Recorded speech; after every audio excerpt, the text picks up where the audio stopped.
बिस्मिल्लाहिर्रहमानिर्रहीम, अस्सलाम वालेकुम।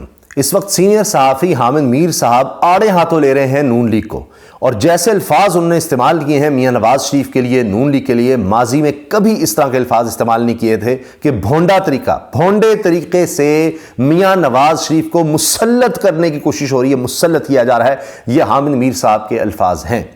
हामिद मीर साहब को इस वक्त नून लीग की तरफ से बहुत ज़्यादा तनकीद का निशाना भी बनाया जा रहा है सोशल मीडिया पर भी, और इस पर हमने हाल ही में वीडियो भी बनाई थी कि किस तरह उन्होंने राना सनाउल्लाह जब वजीर थे और अता तारड़ जब वजीर थे उनके बारे में बताया कि 50 लोगों की फहरिस्त मैंने दी, इकट्ठी की, जिनमें स्टूडेंट्स थे, कुछ दानिश्वर, इस तरह के लोग थे कि ये लापता हैं। तो फिर बाद में उनको मारना शुरू कर दिया गया। तो ये हामिद मीर साहब ने अपने वीलॉग में कहा। लेकिन टेलीविजन पर बैठकर, जियो के प्रोग्राम से बैठकर जो बातें उन्होंने की हैं बतौर तज्जियाकार, वो मैं आपके सामने रख रहा हूं। और हाल ही में एक तो शहजाद इकबाल साहब के शो में उन्होंने जियो पर जो बात की है, पहले मैं वो आपके सामने रखता हूं, फिर एक और शो है उनका जियो पाकिस्तान, उसमें भी बातें की हैं, वो उनका मॉर्निंग शो है। एक सवाल जो किया शहजाद इकबाल साहब ने, जहां से गुफ्तगू का आगाज़ किया हामिद मीर साहब से हाल ही में, उन्होंने कहा जी कागजात नामजदगी वाला जो कुछ हो रहा है इस पर आपको हैरानी नहीं? जवाब हामिद मीर साहब का, नहीं, बिल्कुल नहीं। मैं पहले ही कह चुका था, अभी इश्क़ इम्तिहान और भी हैं। पहले मरहले में कोशिश की जा रही थी, उम्मीदवार पहुंच ही ना सके, और अब दूसरा मरहला है, इसमें कागजात मुस्तरद कराए जा रहे हैं। तरीके इंसाफ को चाहिए था अपनी तैयारी पूरी रखती। अब तीसरा मरहला आएगा कि जिनके कागजात मुस्तरद हो जाएंगे इलेक्शन ट्रिब्यूनल में, और वहां होंगे हाई कोर्ट के जजेस। पीटीआई की मरकजी क़यादत सुप्रीम कोर्ट में भी दरखास्त दायर कर रही है। ट्रिब्यूनल्स में 5 से 6 रोज में फैसला होगा। जो लोग क्लियर होंगे, वो जो मफरूर नहीं, सजायाफ्ता नहीं, जेल में है, तो फिर तीसरा मरहला आएगा। इस मरहले में मजीद मुश्किल का सामना करना पड़ेगा, यानी जो इस मरहले से भी गुजर गए ट्रिब्यूनल्स के भी, तो उसके बाद मजीद सख्ती होगी। नजर आ रहा है 2018 में जो कुछ हुआ था, ये इसका रिकॉर्ड तोड़ने की कोशिश हो रही है। अब मुहावरा भी सच्चा साबित हो रहा है, जीत कर हारना और हार कर जीतना। अब जो 2024 के इलेक्शन में जीत जाएंगे, वो जीत कर भी हार जाएंगे, और हारने वाले हार कर भी जीत जाएंगे। अच्छा, ये भी ज़राए से खबरें चल रही हैं कि शायद अब वकला को भी उठाया जाएगा। अभी जिस तरह आपने देखा, ये लतीफ़ खोसा साहब के बेटे खुर्रम खोसा, वो जो खुद भी वकील हैं, वो एक पहली किस्त थी, वो देखना था कि रद्द-ए-अमल क्या है। अब आने वाले दिनों में जो वकला भी पेश होंगे, यानी ट्रिब्यूनल्स में, उन वकला को गायब कर दिया जाएगा कि जनाब, ताकि इनका कोई केस ही ना कर सके। अंदाजा लगाइए। फिर यह भी है कि जो उम्मीदवार आ भी जाएगा मैदान में, उसको गायब कर दिया जाएगा और उसको जबरदस्ती नून लीग के मुकाबले पर बिठा दिया जाएगा, और वो गायब होगा और बस उसका पैगाम आएगा, मैं इलेक्शन नहीं लड़ना चाहता। अंदाजा लगाएं आप, वो कहेगा जी मैं इलेक्शन नहीं लड़ा, मैं दस्तबरदार हूं इलेक्शन से। ये भी अभी होना है, अंदाजा लगाइए आप। फिर सवाल हुआ आरओ से मुतालिक, जो तहरीक इंसाफ को तहफ़्फ़ुज़ात थे वो तो दुरुस्त साबित नहीं हो रहे। फिर अब हामिद मीर साहब ने जवाब दिया, कागजात सिर्फ तहरीक इंसाफ नहीं, बाकियों के भी मुस्तरद हो रहे हैं। अख्तर मेंगल साहब के भी मुस्तरद हुए। वैसे मेन टारगेट तो तहरीक इंसाफ ही है, मगर वो लोग भी निशाने पर हैं जो नून लीग या पीपल्स पार्टी के साथ इत्तेहाद में नहीं। ये बात याद रखें, अख्तर मेंगल साहब के 4 वोटों की वजह से शहबाज शरीफ तहरीक अदम इत्तेमाद में कामयाब हुए थे। 1998 में भी नून लीग ने वजारत आला से हटा दिया था अख्तर मेंगल को, यानी अब दूसरी बार धोखा दिया है नून लीग ने। तो इनका काम ही है धोखा देना। फिर सवाल हुआ, आज दिन भर यही होता रहा कि खुलेआम गिरफ्तारियां हो रही हैं तजवीज़ कुनिंदान की, इसका नतीजा क्या निकलेगा? जवाब, अवाम का ना सिर्फ इलेक्शन प्रोसेस बल्कि अदलिया से भी एतमाद खत्म हो जाएगा। बहुत से लोगों का ख्याल था कि 2018 और 2023-24 की अदलिया में यही फ़र्क है कि 2023 की अदलिया इतनी जानिबदार नहीं थी, जबकि जस्टिस काजी फाइजा की अदलिया बहुत ज़्यादा जानिबदार है। जो कुछ हो रहा है, और 8 फरवरी का इलेक्शन पाकिस्तान की तारीख का मुतनाज़ा तरीन इलेक्शन बन जाता है, तो इसकी जिम्मेदारी अदलिया पर ही आयद होगी। सुप्रीम कोर्ट के लिए बहुत बड़ा धचका होगा। पहले ही हम दुनिया में बहुत पीछे हैं, और नजर आ रहा है कि अदलिया खामोश तमाशाई है, तो इसका जमहूरियत और कानून की बालादस्ती को बहुत नुकसान होगा। और जिस रियासत में ऐसा हो, इसका आगे जाना बहुत मुश्किल हो जाता है। फिर सवाल हुआ जी, ट्रिब्यूनल से रिलीफ मिलने का कोई चांस है? अगर ऐसा होगा तो मुक्तदरा और अदलिया आमने सामने नहीं आ जाएंगे? जवाब, बतौर इदारा अदलिया मुक्तदरा के सामने नहीं। इसमें कुछ अफराद हैं जो ये कोशिश कर रहे हैं कि कानून के मुताबिक चलें। मजमूई तौर पर लग रहा है कि अदलिया मुक्तदरा के साथ है।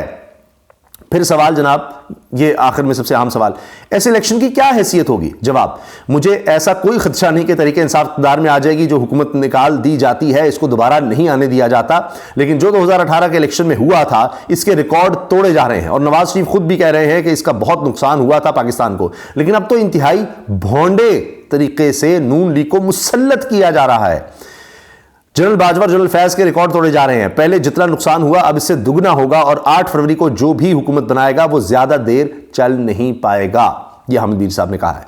अच्छा, इसके साथ आप ये देखें, हाल ही में हामिद मीर साहब ने ही जियो पाकिस्तान जो प्रोग्राम है उसमें ये बातें की कि आप देखें इस तरह कहाँ होता है कि आरओ जो है, कहीं रिपोर्ट आई कि जी वो कागजात ही लेने से इनकार कर रहा है, नहीं आपके कागजात नहीं चाहिए।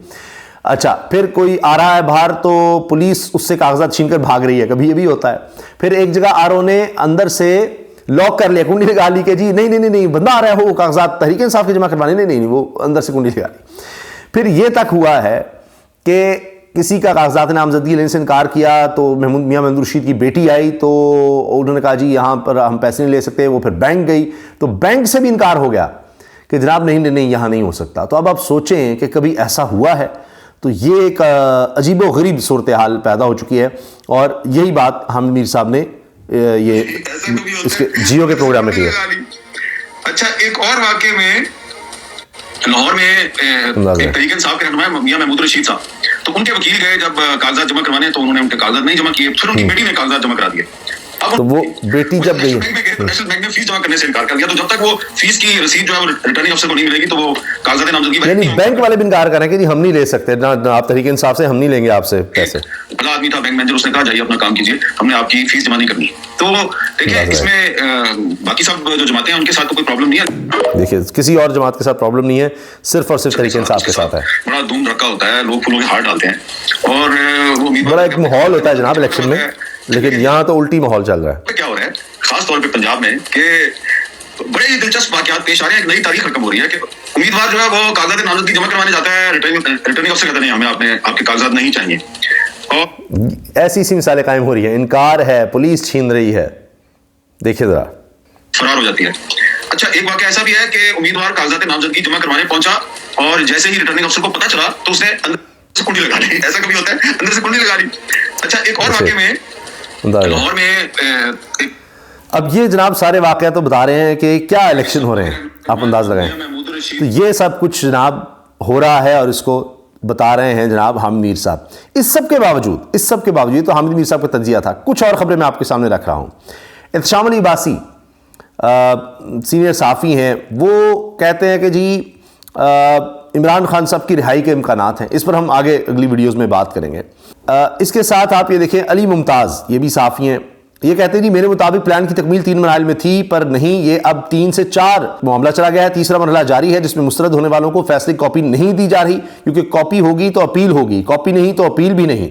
जो कहते थे ये सब माजी में भी मुख्तलिफ सियासी जमातों के साथ हो चुका है, वो भी अब बार बार कह रहे हैं कि ऐसा तारीख में पहले कभी नहीं हुआ।